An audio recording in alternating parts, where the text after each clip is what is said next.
எபிரேயருக்கு எழுதின நிருபம் 2வது அதிகாரம்.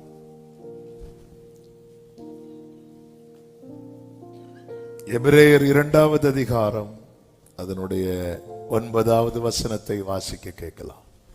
என்றாலும் தேவனுடைய கிருபையினால் ஒவ்வொருவருக்காகவும் மரணத்தை ருசி பார்க்கும்படிக்கு தேவதூதரிலும் சற்று சிறியவராக்கப்பட்டிருந்த இயேசு மரணத்தை உத்தரித்தது நிமித்தம் மகிமையினாலும் கனத்தினாலும் முடிசூட்டப்பட்டதை காண்கிறோம். கரங்களை உயர்த்தி ஒரு விஷயக்கூட ஹல்லேலூயா.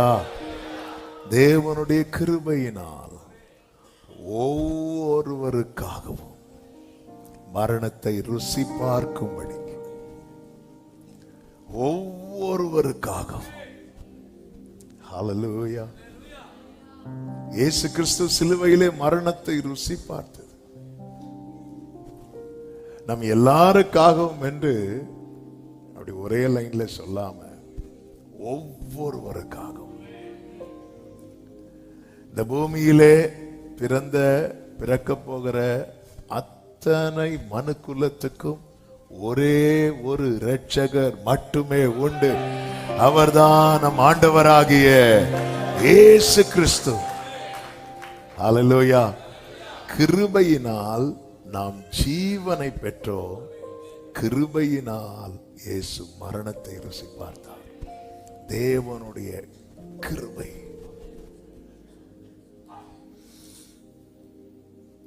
தேவனுடைய கிருபையை காண சிலுவையில் அறையப்பட்ட இயேசுவை பார்க்க வேண்டும். சிலுவையை காண்பவன் கிருபையை காண்கிறான். நம் ஒவ்வொருவருக்காகவும்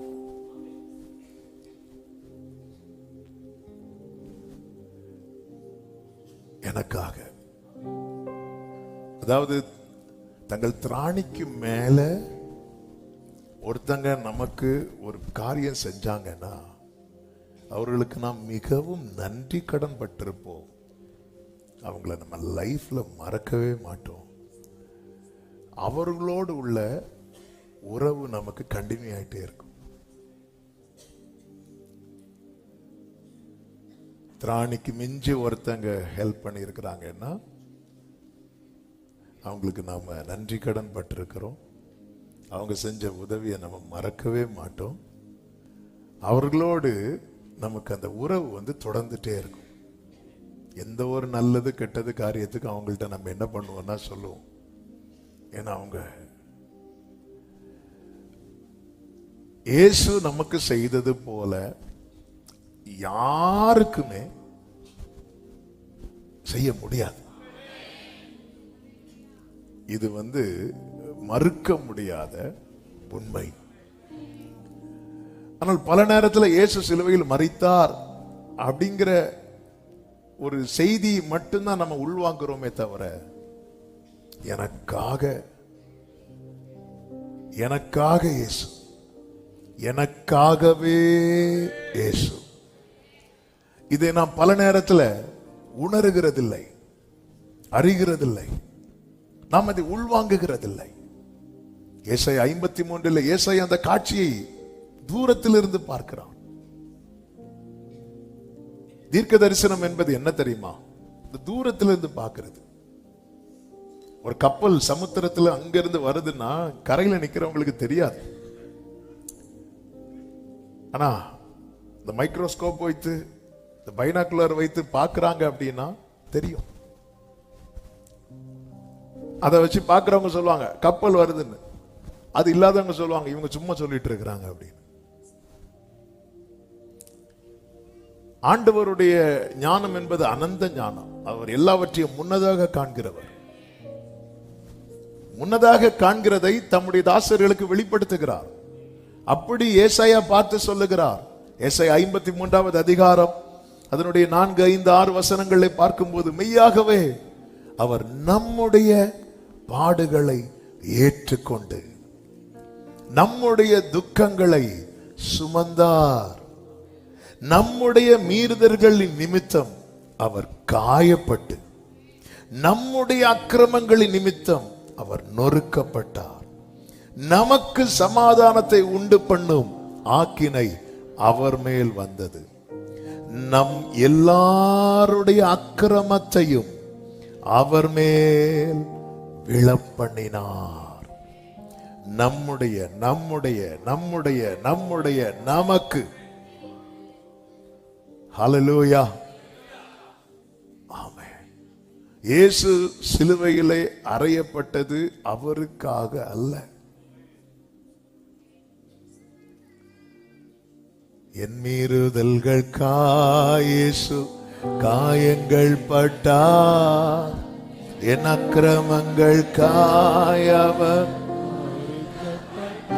எனக்காகவே அடிகள் பட்டார், என்னை உயர்த்த தம்மை தாழ்த்தினார். என கேட்கிற அன்பு விசுவாசியே, அன்பு வாலிபர்களே, வேதத்தில் சும்மா எழுதவில்லை உன் சிருஷ்டிகரே உன் நாயகர் என்று. மெய்யாகவே அவர் நம்முடைய பாடுகளை, பாவத்தினால், மீறுதலினால், அக்கிரமத்தினால் வருகிற அத்தனை பாடுகளையும், அத்தனை மீறுதல்களை, அத்தனை வேதனையையும், அத்தனை ஆக்கினையையும் அவர் ஏற்றுக்கொண்டு இருக்கு. அவர் ஏற்றுக்கொண்டதுனால நம்மேல் விழும் ஆக்கினையை பிதாவானவர் அவர் மேல, இயேசுவை பிதா ஃபோர்ஸ் பண்ணல. மோசையை எகிப்துக்கு அனுப்புறதுக்கு மோசையை ரொம்ப ஃபோர்ஸ் பண்ண வேண்டி இருந்துச்சு. மோசே வேற வேற வேறன்னு சொல்லிட்டே இருக்கிறார். இது இஸ்ரவேலருக்கு தெரியாது. இஸ்ரவேலருக்கு தெரிஞ்சதெல்லாம் அப்பா மோசே, இந்த மோசே மட்டும் இல்லைன்னா. ஆமே, ஆண்டவர் மோசேட்டு நான் உன்னை அனுப்புறேன் வா. இல்ல ஆண்டவரே, உங்களுக்கு தெரியும் அந்த ஜனங்களை பத்தி, வேற யாரையாவது அனுப்புங்க. கடைசியில் ஆண்டவர் கோபப்பட்டு வழியில அவனை கொல்ல பார்த்து மிரட்டி அனுப்புனது மாதிரி அனுப்பி இருக்கிறார். ஆனா இயேசு அப்படி ஆப்ஷன் வைக்கவே இல்லை. ஆமென். அவர் ஆதியாகமத்திலேயே சர்ப்பத்தை பார்த்து உன் வித்துக்கும் அவள் வித்துக்கும் நான் பகை உண்டு பண்ணுவேன், அவர் உன் தலையை நசுக்குவார் அப்படி சொல்லும் போது இயேசு உடனே யார்கிட்ட கேட்டு சொன்னீங்க? இப்படி சொல்லல. ஆண்டவரே, இஷ்டத்துக்கு தூதர்கள் இருக்கிறாங்க, விழுந்து போன தூதன் அடிக்கிறதுக்கு நிக்கிற தூதன் தாராளம் போதும். ஆனா இயேசு இப்படி ஆப்ஷன் வைக்கல. அவர் ஏற்றுக்கொண்டார். அதனாலதான் பைபிள் சொல்லுகிறது, அவர் தம்மை தாமே வெறுமையாக்கி என்று சொல்லப்பட்டிருக்கிறது. அவர் வெறுமையாக்கினார். அடிமையின் ரூபம் எடுத்து சிலுவையின் மரண பரியந்தம் கீழ்ப்படிந்தவராகி அவர் தம்மை தாழ்த்தினார். ஆமே, அவருடைய கிருபையினால் நாம்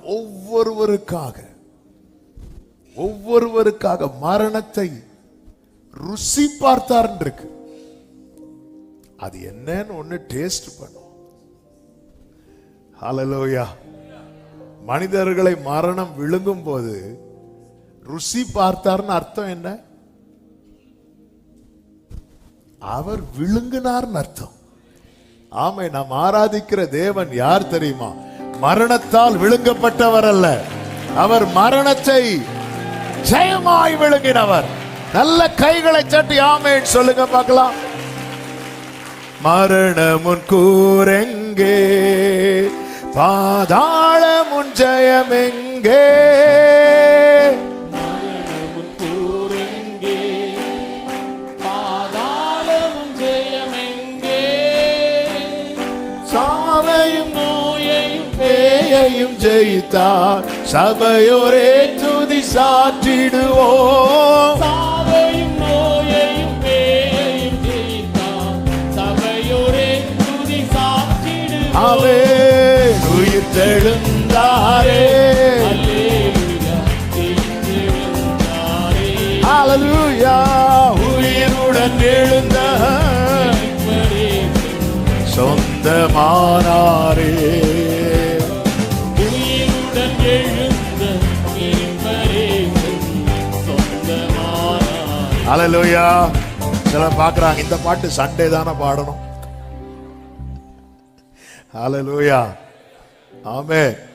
அவர் மரித்தார், ஆனா இன்னைக்கு அவர் உயிரோடு இருக்கிறார். ஆமென் சொல்லுங்க பார்க்கலாம்.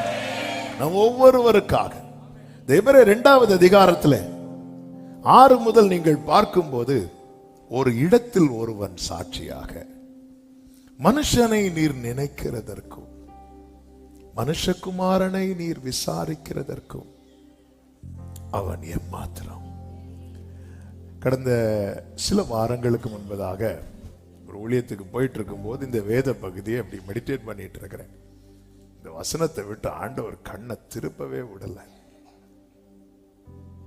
மனுஷனை நினைத்து மனுஷகுமாரனை விசாரிக்கிறார். மனுஷனை நினைத்து மனுஷகுமாரனை விசாரிக்கிறார். மனுஷனை நினைத்து மனுஷகுமாரனை விசாரிக்கிறார். பிள்ளைங்க தப்பு பண்ணா உங்க பேரண்ட்ஸை நாளைக்கு கூட்டிட்டு வா.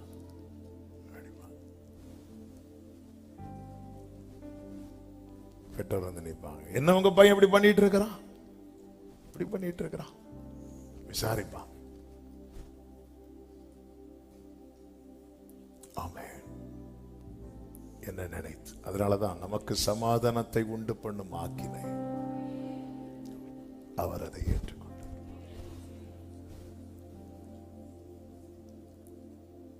எத்தனை மீறுதல்கள், எத்தனை தடுமாற்றங்கள், எத்தனை பாவங்கள் நம்முடைய வாழ்க்கை, நம்முடைய அந்தரங்கம்.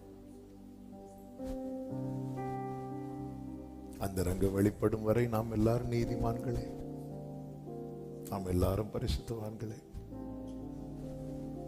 நம் அந்தரங்கம் மறைக்கப்படும் வரைக்கும் மற்றவர்கள் மேல் அழகாய் கல்லெறிந்து கொண்டே இருக்கும். அவர் அறிவார். அதனாலதான் ஆண்டவர் சொன்னார், உங்களில் பாவம் இல்லாதவன் முதலாவது கல்லெறிய கடவன் என்றார். எல்லாம் ஓட்டானுங்க. எல்லாம் தெரிந்தும் இந்த பரிசுத்த ஸ்தலத்திலே நாம் எப்படிங்க நிக்கிறோம்?